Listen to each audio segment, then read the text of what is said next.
através do pastor Edivaldo, secretário-geral da Convenção Batista Baiana.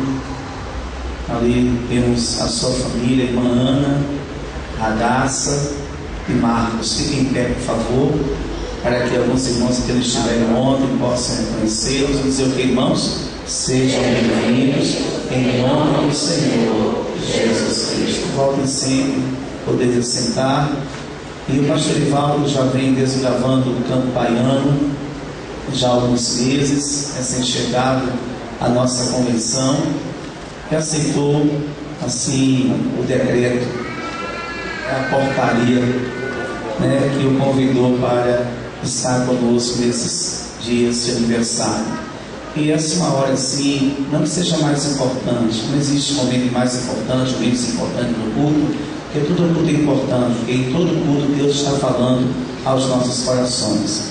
Só que nessa hora, irmãos, nós vamos ouvir a palavra revelada. Então eu gostaria que os irmãos se mantivessem em seus lugares, não se levantassem, os filhos próximos dos seus pais, para que assim possam cultuar com seus filhos e orientá-los no momento da exposição da palavra. Então vamos nos manter em total silêncio, para que assim Deus possa falar aos nossos corações. Pai, abençoa o teu servo, pastor Edivaldo. Usa o teu filho como instrumento, como vaso em tuas santas mãos. Que a tua bênção, Pai, possa permanecer no coração do teu filho e que ele nos transmita o que o Senhor colocou em seu coração. Nos abençoe, nos guarde, Deus. Que a tua voz possa adentrar nas profundezas da nossa alma, para que saiamos daqui cheios da tua palavra, cheios da tua presença, em nome de Jesus. Amém. Pastor Edivaldo.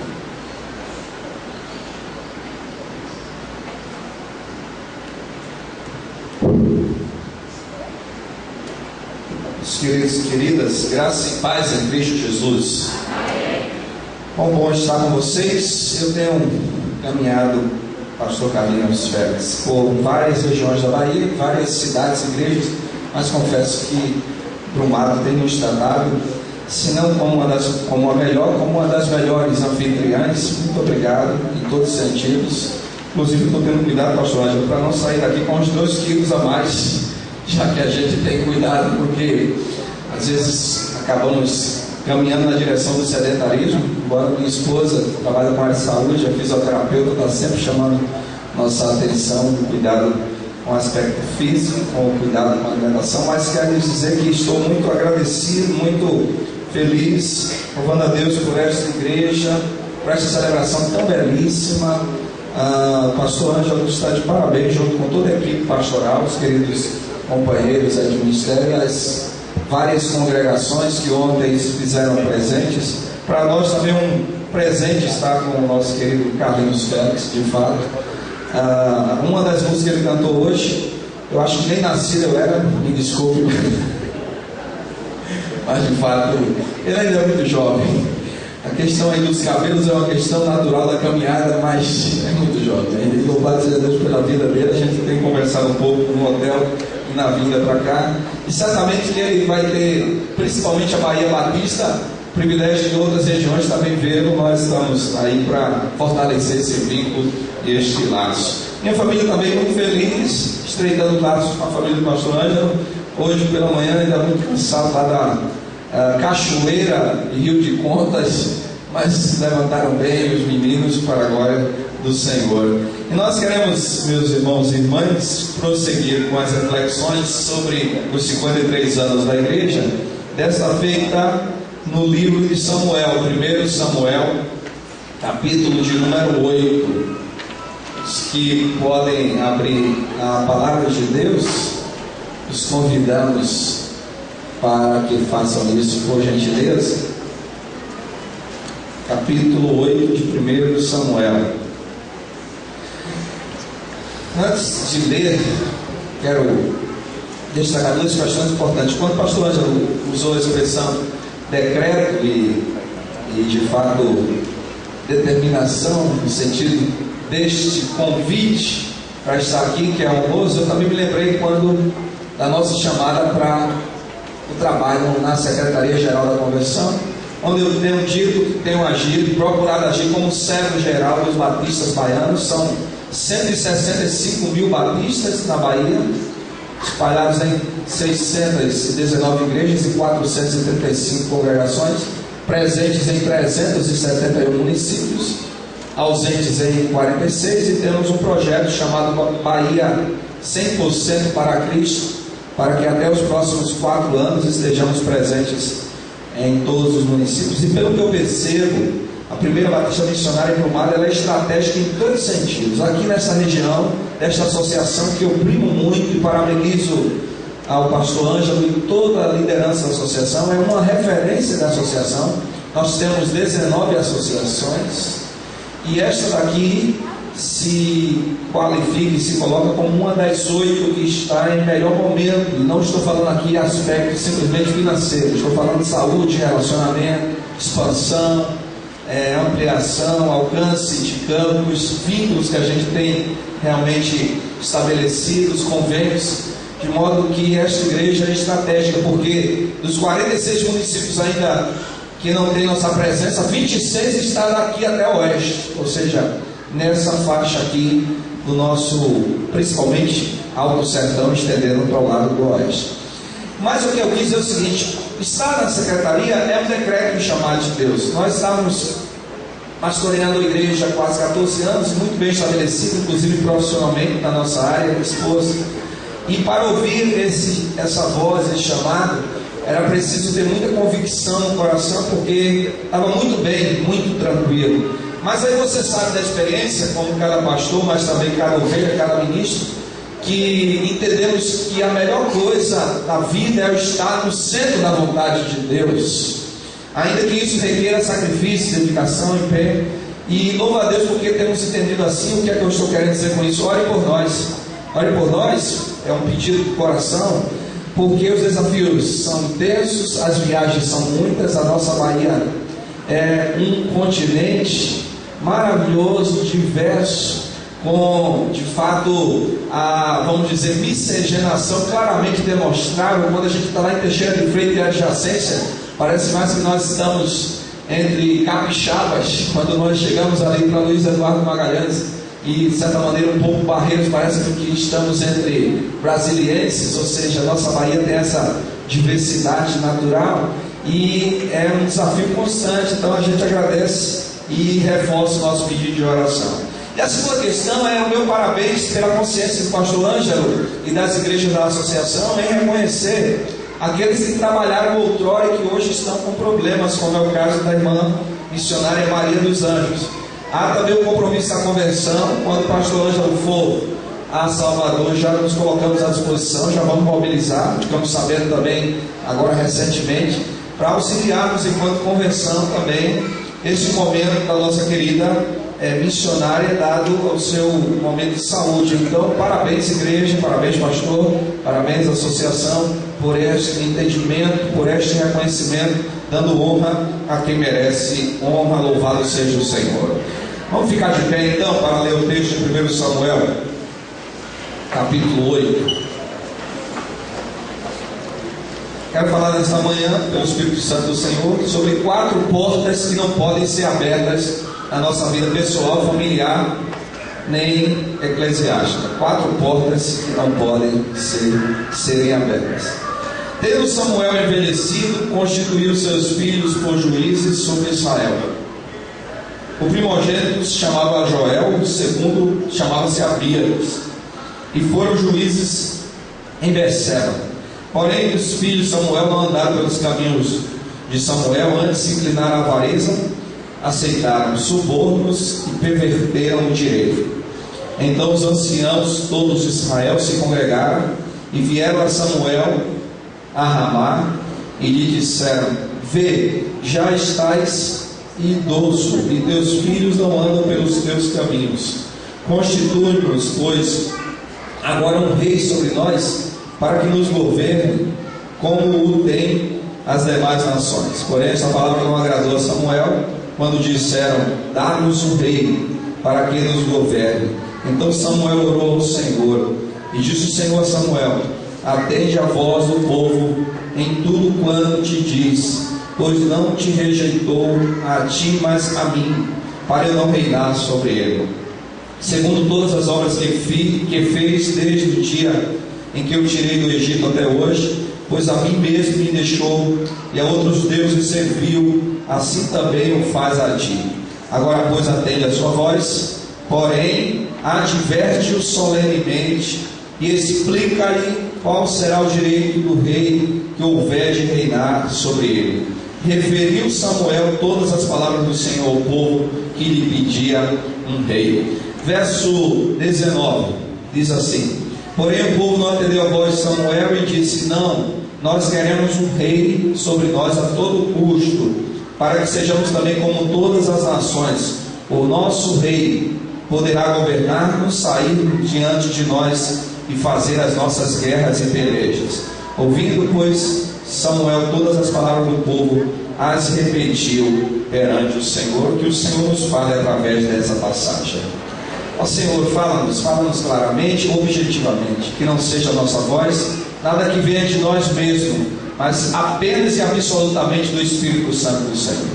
Em nome de Jesus. Amém. Pode sentar, queridos.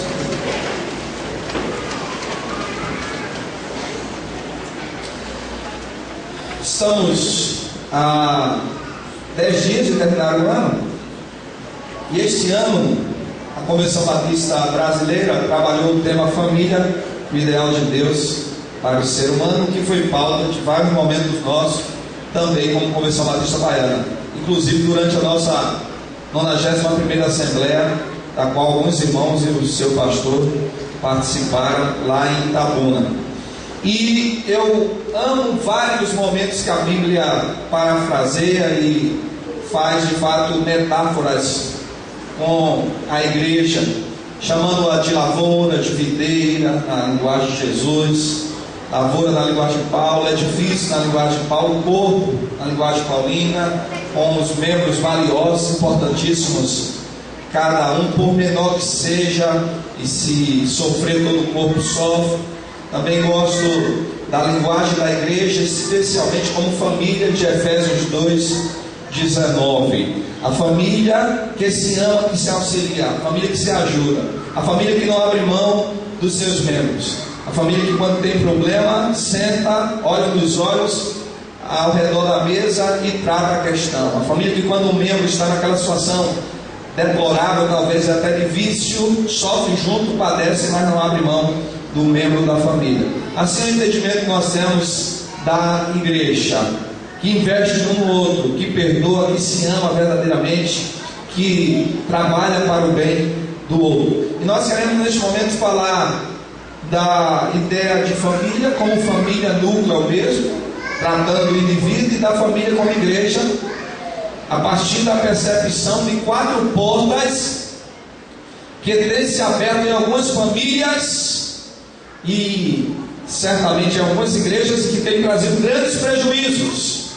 Minha expectativa e contentamento é de que essa igreja não tenha aberto essas portas, é de que a sua família não tenha aberto essas portas. No entanto, se por alguma razão tenham feito em oração, é que com esta palavra de Deus possam ser fechadas então essas portas.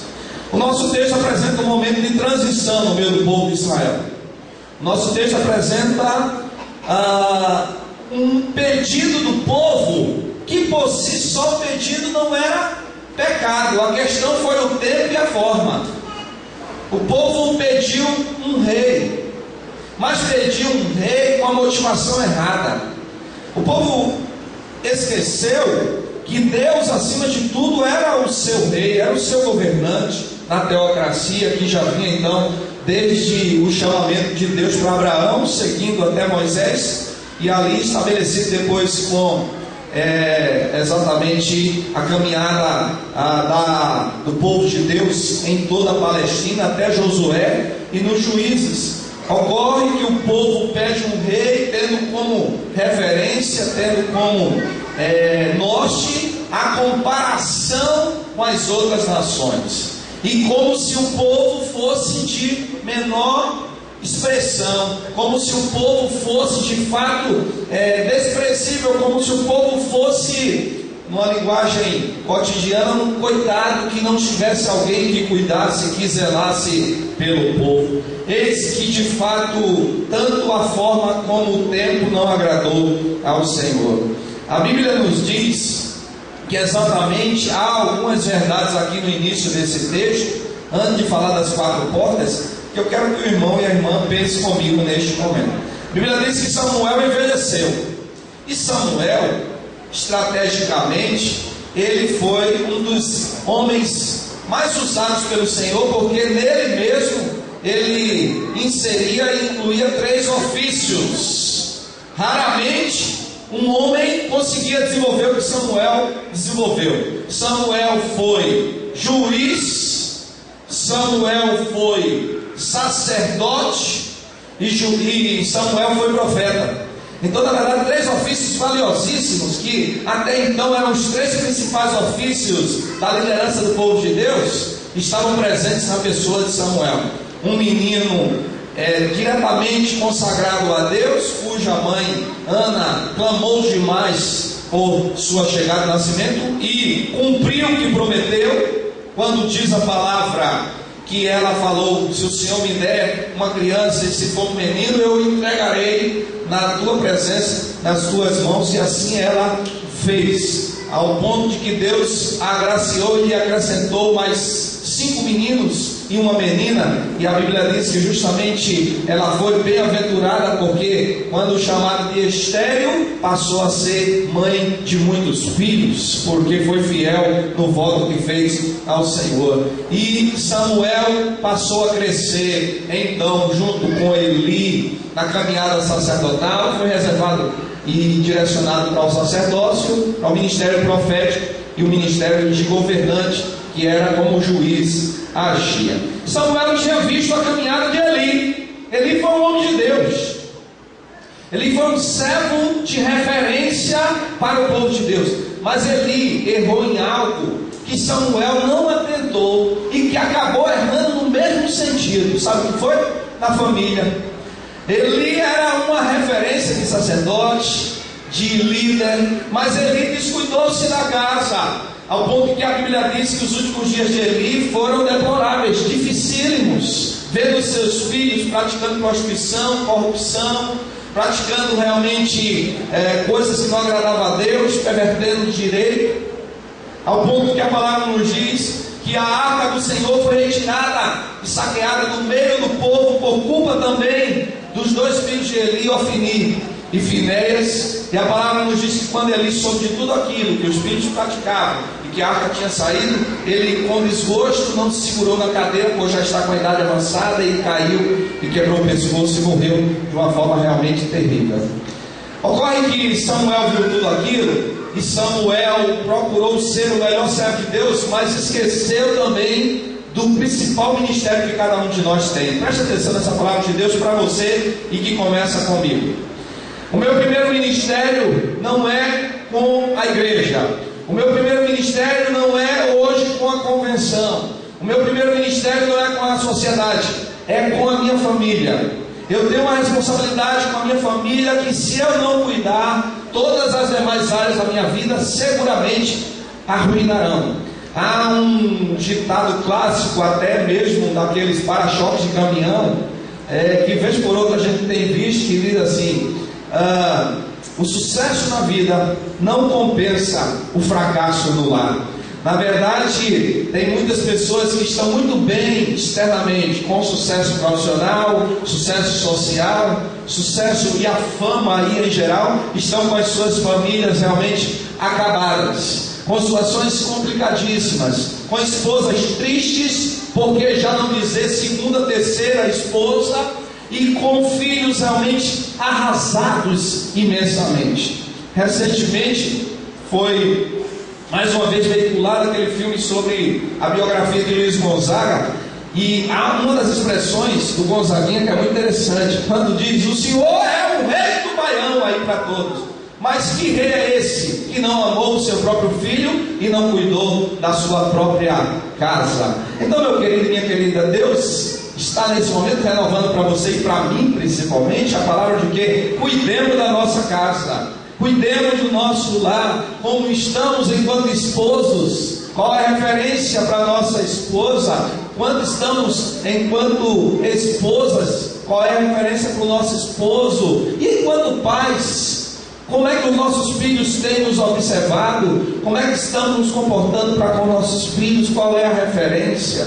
Meu desejo de coração é que você viva bem e avance em todos os aspectos da sua vida, ministerialmente, profissionalmente, mas que acima de tudo a sua família seja equilibrada, harmoniosa e saudável na presença do Senhor. Desejo de todo o coração que a sua família tenha uma estrutura firme, sólida, segura, para que depois você não olhe para trás e se arrependa de ter cuidado de tantas coisas e esquecido do principal e do essencial. Se lembra daquela ilustração em forma de fábula de uma senhora com um bebezinho que passa em frente a uma gruta, a uma caverna, e ouve uma voz que diz: entre, veja e pegue tudo quanto puder, só não esqueça do principal. Ela entra, vê tesouros, diamantes, rubis, esmeraldas, coloca o bebezinho que ela estava no braço, o seu filhinho do lado, e a voz dizia: veja, aprecie, pegue tudo que puder, só não esqueça do principal, porque daqui a pouco a porta fechará. Começa a pegar uma série de tesouros, enfim, enchendo, e a voz repete-se por várias vezes, até que a voz diz: está fechando, leve tudo que puder, só não esqueça do principal. Ela sai correndo, cheia de coisa. Quando chega lá fora, eis que ocorre que a porta se fecha e ela se apercebe que deixou o seu bebezinho, a sua criança lá dentro, e esqueceu do principal, esqueceu do essencial. Essa semana aconteceu um caso que, vez por outra, tem ocorrido, e a gente às vezes em casa fica conversando: como é que um pai ou uma mãe consegue esquecer isso? Agora em São Paulo, aquele senhor que foi trabalhar, primeiro foi tentar levar um bebezinho, 2 anos, um ano e pouco, na creche, na escola, mas não tinha naquele dia. Ele volta, vai trabalhar, esquece o bebê no carro. É uma coisa que eu não sei, eu não consigo entender bem, porque eu não esqueceria, eu certamente não esqueceria. E olha, eu carreguei o meu menino por vários momentos nas cadeirinhas, eu não esqueceria. E aí depois, 5 horas, quando volta, o bebê está morto, e a maior tristeza, e o coração do homem lá, do Senhor, sofrendo, reclamando, consigo mesmo, querendo até tirar a própria vida, mas diante da pressa, da agitação da vida, do trabalho, esqueceu do principal. Querida igreja, não esqueça do principal. O essencial da sua vida é você estar bem com Deus e cuidar muito bem da sua família. As outras coisas Deus com certeza irá fazer. E quero dizer, para quem aqui não tem uma família que ainda não serve a Deus, que aquela referência que o nosso querido pastor cantor usou aqui: eu e minha casa servimos ao Senhor. Deus sabe a sua oração contínua e constante, de Josué 24:15. E a palavra de Deus diz para você nessa manhã: não desista, não desanime. Se Deus tem falado para você, Ele cumprirá. Sua família não pertence a este mundo nem a Satanás. Sua família pertence ao Senhor Jesus Cristo. E a oração é que se cumpra isso na sua vida, porque o Novo Testamento vai reafirmar em Atos 16:31, quando nos diz: crer no Senhor Jesus Cristo e serás salvo, tu e a tua casa. Deixa eu perguntar: você já creu em Jesus como Senhor e Salvador? Então essa promessa se cumprirá na sua vida, pode crer nisso. A outra compreensão do nosso texto é que a realidade vivida por Samuel, que os seus 2 filhos, Abias, conforme nos diz o texto, e Joel, se afastaram do Senhor, aconteceu depois com o 2º rei.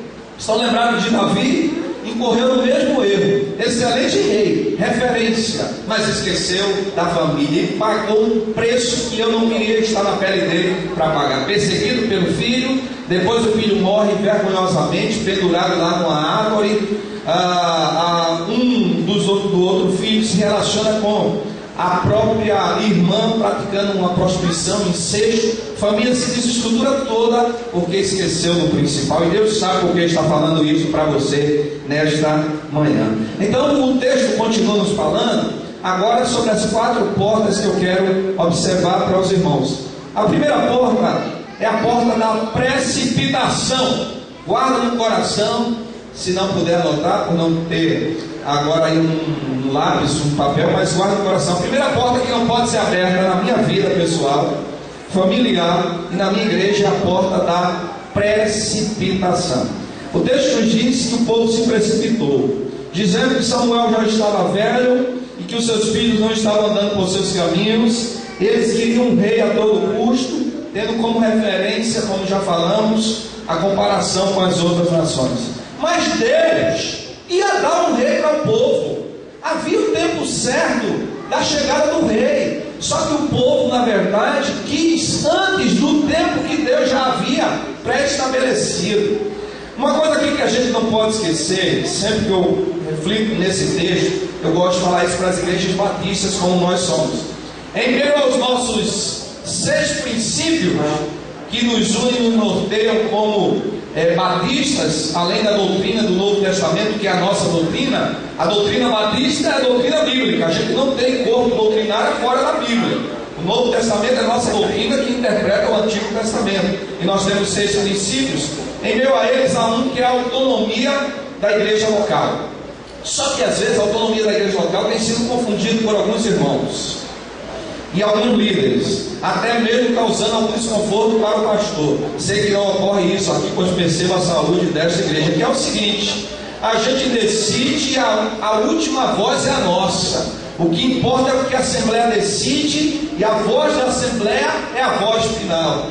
Em algumas igrejas parece que estão defendendo aquele ditado, que a voz do povo é a voz de Deus. E a voz do povo não é a voz de Deus. A voz de Deus é a palavra. O povo que se preza obedece a palavra.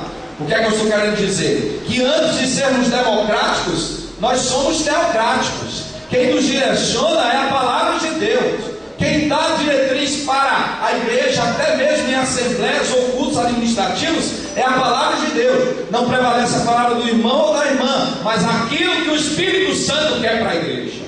Porque quando é o contrário, normalmente traz prejuízo, normalmente traz consequências negativas. Então, antes de democráticos, somos teocráticos. Deus continua sendo soberano do seu povo e da sua igreja. O povo tinha esquecido disso. A todo custo, então, pede um rei precipitadamente. E a precipitação tem sido um erro muito comum no nosso meio, e muitas vezes fugindo da palavra do Senhor.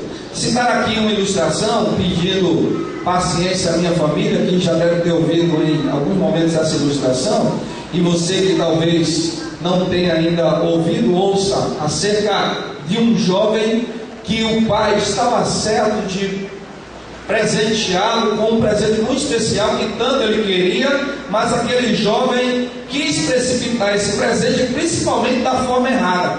O jovem passou numa universidade federal, o que é o sonho de muitos pais, e eu sei que alguns dos jovens da igreja aqui já devem ter feito este ano Enem e vestibular, e principalmente quando é federal, porque financeiramente dá uma aliviada grande. E o jovem chegou para o pai e disse assim: pai, o senhor já me disse que me daria um carro quando eu fosse aprovado para a universidade, e se cumpriu, então me dê o mais rápido possível esse carro. O pai disse: eu vou dar, meu filho, eu já lhe disse com prazer, principalmente depois da sua aprovação, mas corresponda a algo que eu estou querendo há muito tempo, e você sabe o que é. O pai pedia sempre ao filho para que o filho cortasse o cabelo.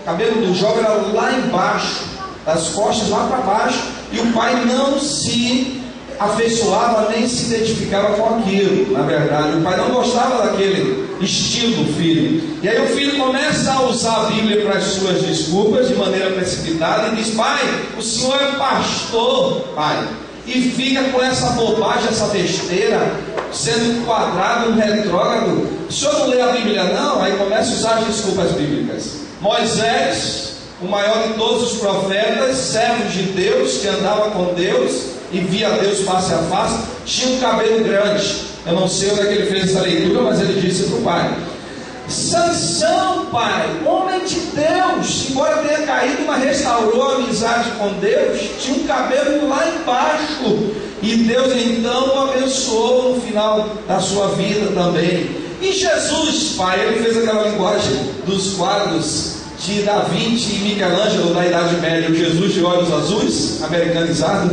com o cabelo bem grande lá na cintura. Jesus, o Filho de Deus, também tinha cabelo grande, o senhor veio com essa desculpa. Aí o pai olhou para ele de maneira muito direta e disse: e todos os 3 andavam a pé. Então, se você quer ficar com essa desculpa precipitada e esfarrapada, então continue andando a pé, mas eu não vou lhe dar agora não, por causa dessa sua forma de agir. Irmãos, a gente tem que ter cuidado com as precipitações na vida. Há um ditado que diz que às vezes a pressa é inimiga da perfeição. Necessariamente nem sempre, a gente precisa ser ágil, dinâmico, mas temos que ter cuidado. Somos de uma geração que tudo é assim. Quando a gente compra um telefone, a gente quer o melhor. Os nossos filhos já sabem mais do que nós. Às vezes os filhos aí com 9 anos, não é, Marco? 8 anos, conhecem de tudo. E até, olha como o download está aqui demorando demais. O processamento não é rápido, isso aqui não está servindo. Tem que ser tudo vapt-vupt na maior rapidez. Tem havido precipitações em relacionamentos. Tem havido precipitações na caminhada de alguns namoros e de alguns noivados. Eu pergunto para os irmãos: gravidez é bênção ou é maldição? Bênção. Aí você pode dizer: pastor, que pergunta besta é essa aí, boba? Gravidez é bênção. Concordo com os irmãos. Mas quando ela é precipitada, ainda que não deixa de ser bênção a criança, porque a criança não tem culpa nenhuma, que nenhum avô ou avó venha com a desculpa de que é amaldiçoado, porque realmente é fruto de pecado, etc. Porque não cola isso aí. Criança é herança do Senhor e é bênção. A culpa está naqueles que precipitadamente incorrem no erro. Por exemplo, as 3 gestações da minha esposa, que prazer, que alegria acompanhá-la. A questão do nascimento dos filhos, anunciar com satisfação e com prazer quando ela estando grávida. Mas quando é fora do tempo, seja antes ou fora do plano de Deus, no casamento sem ruga nem mácula, muitas vezes se quer esconder, se quer encobrir, muitas vezes se pensa no pior, porque um abismo chama outro abismo. Tem pessoas que já vai pensar, além de cometer a precipitação do pecado, ainda vai pensar no pecado pior ainda, que é do aborto, do assassinato, que é reprovado por Deus terminantemente, mesmo que o Conselho Federal de Medicina recomende que a partir do quarto mês possa se fazer. Ainda bem que ainda não foi votado isso, espero que não passe no Congresso Nacional, mas para nós, depois do 3º dia, que de fato a semente passa a ter agora já a formação inicial de zigoto, tendo vida, a partir daí, qualquer nível de interveniência no ser que está se formando é assassinato contra um inocente. Então, na verdade, ocorre que, mesmo que pela graça de Deus, Deus depois restaure ali os jovens se refaçam, mas acabou incorrendo numa precipitação que trouxe uma vergonha pessoal e familiar. Significa dizer, irmãos, que a gente tem que ter cuidado com as precipitações nas nossas vidas. As precipitações fazem com que às vezes entrem coisas que nunca deveriam entrar em nossas casas e saiam valores que nunca deveriam sair dos nossos lares. Cuidado com a precipitação na sua caminhada pessoal, cuidado com a precipitação na sua caminhada familiar. Não tome atitudes regido pela carne, regido pelo impulso. Deus tem misericórdia da minha língua e da sua língua, naquilo que a gente se propõe a falar. Pensemos mais para falar o que é devido, de forma que não venhamos a nos arrepender. Cuidado com o uso também do computador, das redes sociais. Parece até algo bobo, mas vou completar essa fala dizendo: tem algumas pessoas usando mal o computador, usando mal a rede social, tanto no momento inoportuno como da forma errada. Cuidado com aquilo que digita, cuidado com aquilo que adiciona, cuidado com aquilo que vê, cuidado como você está lidando com a tecnologia. Não só adolescentes, juniores, jovens, mas cada um de nós devemos fazer, como diz a palavra: quer com mais, quer ver mais, quer fazer qualquer outra coisa, deveis fazer para glória de Deus. Quer adicione alguma coisa, quer compartilhe, quer troque o WhatsApp, quer escreva no Facebook, quer se comunique, envie um e-mail, tudo o que venhamos a fazer, seja na tecnologia do mundo virtual, que é um mundo lá, real e verdadeiro, que está presente, além do mundo do cotidiano, devemos fazer para a honra e glória do nome do Senhor. Então, muito cuidado com essas precipitações. Falando em precipitação, existe uma história também que aponta para essa atitude que alguns de nós acabamos agindo precipitadamente e que eu acredito que vem a calhar nesse momento dessa reflexão. Aqui existem solteiros, tem alguns jovens solteiros ou adultos solteiros, não precisa dizer, eu acho que tem alguns, ninguém manifestou, mas espere e tenha certeza que no tempo certo Deus já está providenciando a pessoa para a sua vida, amém? Amém. Então alguns aí já falaram de modo que demonstram claramente que... Eu sei que essa questão de relacionamento é uma expectativa de todos nós.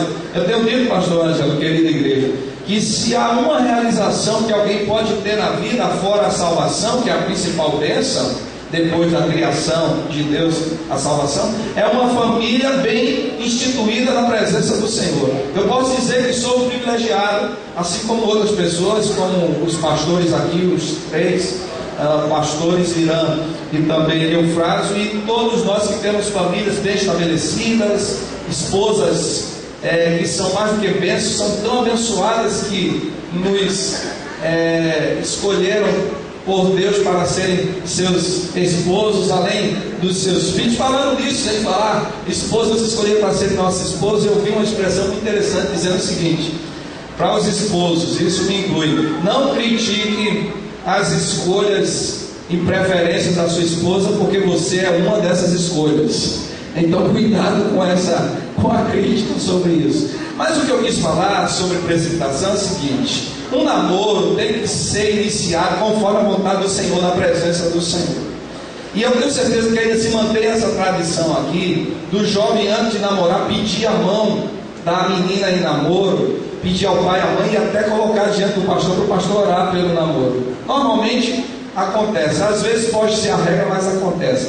Há uma história que é sempre pertinente dessa questão de precipitação, de um jovem que inicia o seu namoro sem a ciência da sua mãe, e depois de 4, 5 meses de namoro diz para a mãe: eu já estou namorando há mais de 5 meses, não lhe falei, eu tenho certeza que a senhora não sabe que é minha namorada, mas a senhora disse que me conhece demais, que me conhece demais, eu quero saber se a senhora me conhece tanto assim, eu vou trazer minha namorada aqui, e com ela vou trazer outras 2 jovens, amigas dela, e a senhora vai recepcioná-las, e a senhora vai dizer das 3 quem é a minha namorada. Traz, as 3 mancham, sentam e o filho diz: vamos ver agora, me diga aí, fale quem é das 3. A mãe olha de um lado para o outro e diz: é aquela dali, aponta para a jovem. E o filho, admirado lá, espantado, diz: como é que a senhora soube disso? Como é que a senhora conseguiu descobrir isso? E a mãe diz: é porque é a única que eu não fui com a cara. Na verdade, o jovem precipitou-se, deveria começar um namoro, né? Bem cuidadoso, bem devido. E aí a mãe disse claramente: e quando você não passa do crivo da sogra e do sogro, olha, não está aprovado não. Ainda bem que meu sogro e minha sogra me aprovaram. Meu sogro já está na presença do Senhor há 8 anos. A minha sogra é a minha segunda mãe, me aprovaram. Então você que está iniciando o namoro, veja se está passando nessa prova, que é fundamental para o futuro, porque além de se casar com ela ou com ele, a família vem junto. Inevitavelmente é importante essa saúde no relacionamento. Cuidado com a precipitação, é uma porta que não pode se abrir e que pode trazer sérios prejuízos para a minha vida, da igreja também. Que Deus cada dia oriente meu querido colega pastor Ângelo, sua equipe pastoral, essa igreja, para que todas as decisões continuem sendo tomadas dentro da direção do Espírito Santo de Deus, bem pensado, bem refletido, bem maturado, para que não haja precipitação e não traga prejuízo. A graça de Deus prevalece e nos dá misericórdia de consertar, mas é melhor acertar do que ter que consertar depois, porque é mais fácil construir do que reformar. Você que já fez uma reforma na sua casa sabe que é mais complicado reformar do que construir. A segunda porta é a porta da murmuração. A Bíblia nos diz que o próprio Deus começa a falar: o povo se esqueceu, Samuel, de tudo que eu fiz. O povo não te rejeitou a ti, mas a mim. Verso 7. Na verdade, eles esqueceram do que eu fiz com eles em toda a caminhada deles, desde que eu tirei do Egito até hoje, pois na verdade me deixou a mim e serviu outros deuses, e está fazendo isso nesse momento. Meus irmãos e minhas irmãs, às vezes alguns de nós agem diante de Deus como aqueles que não são abençoados por Deus. Deixa eu fazer uma pergunta aqui para os irmãos e para as irmãs. Todos que aqui se sentem muito abençoados por Deus e agraciados por Cristo, sem merecimento, sem méritos algum, mas que são muito abençoados por Deus, digam amém. Precisamos anunciar e dizer mais isso diante do Senhor e não reclamar. A murmuração é o melhor soneto para os ouvidos de Satanás. Sabe o que é que a gente diz quando estamos murmurando? Meu Deus não está comigo, meu Deus não cuida de mim, o meu Deus não me acompanha. Em contrapartida, é como se a gente estivesse dizendo então assim: eu estou sendo rejeitado e desprezado pelo meu Deus, quando é uma crassa mentira. O nosso Deus cuida de nós em todos os momentos, está presente em todos os instantes da nossa vida, até nos momentos de mais dores e sofrimentos. O nosso Senhor sempre esteve conosco, como esteve com os personagens bíblicos, como esteve com a história cristã, como está com a missionária Maria dos Anjos, mesmo no momento de dor. O nosso Deus está conosco em todos os instantes e em todos os momentos, sempre provendo, sempre suprindo, dando graça, dando misericórdia, dando compaixão. O nosso Deus esteve com o povo desde a chamada de Abraão, depois mudando seu nome para Abraão, desde a chamada dos demais patriarcas até José, durante os 430 anos no deserto, mesmo quando o povo padecendo, Deus estava guiando e cuidando, desde a chamada de Moisés, quando livrou Moisés da morte, quando novinho, e fez com que Moisés fosse aquele homem que, junto com os seus irmãos Arão e Miriam, pudesse estar à frente também do seu povo, desde a condução pelo deserto, a abertura do Mar Vermelho, que parecia improvável, um lado só, no caso poeira, do outro também, atrás o grande exército de Faraó. Deus já tinha mostrado seus milagres através das 10 pragas operadas lá no Egito, para que o povo pudesse acreditar que Ele era Senhor. Mesmo assim, quando chega diante do Mar Vermelho, o povo começa a murmurar e a dizer, aqueles que são queixosos por natureza, locutores do pessimismo e do negativismo. Está vendo? É melhor que a gente ficasse lá como escravo sofrendo, mas pelo menos a gente não estaria aqui diante desse mar agora, com essa situação, e todos nós vamos morrer. Moisés agora olha para todo lado, olha para trás. Aí a atitude de Moisés teria que ser o que ele fez depois: olha para cima e diz: Senhor, agora é contigo, eu estou aqui e não tenho mais nada a fazer. Deus diz: porque clamas a mim? Toca na água. E Moisés obedece. O que é que acontece? As águas se abrem. Os irmãos creem nesse texto como verdadeiro? Porque eu creio na Bíblia plenamente como verdade. As águas se abrem, o povo de Deus passa a pele enxuto, seco, sem um pingo d'água, as águas borbulhando como duas montanhas, duas muralhas. Quando eles atravessam, Deus diz: agora toque de novo na água, e eis que o mar se fecha, e o exército de Faraó então morre afogado ali. E depois Deus continua a conduzir o povo. Durante o dia coloca uma nuvem, como que fosse um ar-condicionado na cabeça do povo em pleno deserto, uma nuvem que os refrigerava, mesmo num calor escaldante de mais de 50 graus. E o povo então vê a graça de Deus. À noite, num frio terrível, Deus aquece, coloca uma nuvem de fogo que os aquece e também dá a direção para o escuro do deserto, providencia o pão, providencia a carne, providencia a água, e nunca deixou faltar. E agora o povo esquece de tudo isso. Meus irmãos e minhas irmãs, não esqueçamos de tudo que Deus já fez em nosso favor. Se estamos vivos é pela graça do Senhor. Se estamos de pé pela misericórdia do Senhor. Quanto livramento Deus já deu para a sua vida? Isso que vocês se lembram, ou eu me lembro. Afora o que Deus já me deu, que eu nem imagino e nem sei, mas Deus já me livrou, já me protegeu. Se você está com a família bem, mesmo com os desafios e as dificuldades, é pela graça do Senhor. Não murmure, não reclame, louve ao Senhor e reconheça os feitos do Senhor na sua vida e na sua família e na sua igreja. Esta igreja está de pé pela misericórdia e graça do Senhor. Essa igreja celebra 53 anos pelo agir de Deus, e ela vai continuar de pé porque é a vontade do Senhor. Quem plantou esta igreja foi o próprio Senhor Jesus Cristo. Quem sustenta e quem direciona é o próprio Senhor. Então não reclamemos. Sabe por quê? Eu tenho entendido que nós precisamos avaliar dois tipos de bênçãos. Existem bênçãos com medida e bênção sem medida. Qual é a bênção com medida? É o violão ali materialmente, é o sapato, é o tênis, é o paletó, enfim, é o próprio espaço físico da igreja, é o carro que está lá na frente da tua casa, que está lá. Por que é com medida? Porque é perecível. Lembremos que também o recurso que temos, algum valor até de reserva monetária e financeira, tudo vai perecer. Seja a gente morrendo e deixando tudo, porque o dia vai se cumprir. Esperamos que Jesus volte antes da nossa morte física, como dizia o apóstolo Paulo, e nós, os que estivermos vivos, nos encontraremos com ele nos ares. Paulo falou isso há 1950 anos atrás, e nós hoje continuamos falando. Mas a tendência é que nós morramos antes da volta dele. Se ele quiser voltar, aleluia, melhor ainda. Mas morrendo fisicamente, tudo vai ficar materialmente falando. Mas sabe quais são as bênçãos sem medidas? É a paz que está no teu coração, a segurança da vida eterna, a tranquilidade de dormir em paz e saber que, se não acordar aqui na terra, acordará na presença do Senhor, sendo conduzido pelos próprios braços do Senhor, como diz o verso 4 do Salmo 23.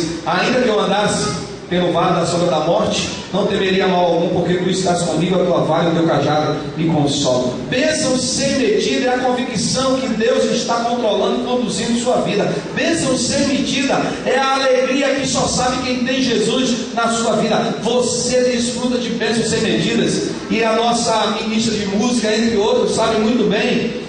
O próprio pastor cantor Carlinhos Pérez, a música 329 do nosso clássico cantor cristão, diz assim: conta as bênçãos, contas de uma vez, hás de ver surpreso quanto Deus já fez. Não dá para contar, são dezenas, centenas. Então não murmure, não reclame, de fato reconheça o agir de Deus na sua vida. E agora vem a terceira porta, que está ligada à porta da murmuração, é a porta da ingratidão. Se há algo que fere o coração de Deus, é não reconhecer o seu agir e não agradecê-lo pelas bênçãos que ele dispensa para nós. Se lembram de Lucas 17? Se lembram dos 10 leprosos que foram curados pelo Senhor? Chegaram numa situação crítica. Jesus disse: se apresente ao sacerdote. E eles poderiam pensar para consigo: como é que a gente vai para o sacerdote se a gente está podre e imundo? Só podemos ir se estivermos curados. Mas creram, foram, e no meio do caminho os 10 ficaram curados. Quantos voltaram para agradecer ao Senhor? Os 9 foram embora, pulando de alegria e esqueceram de agradecer. E o que voltou nem judeu era samaritano.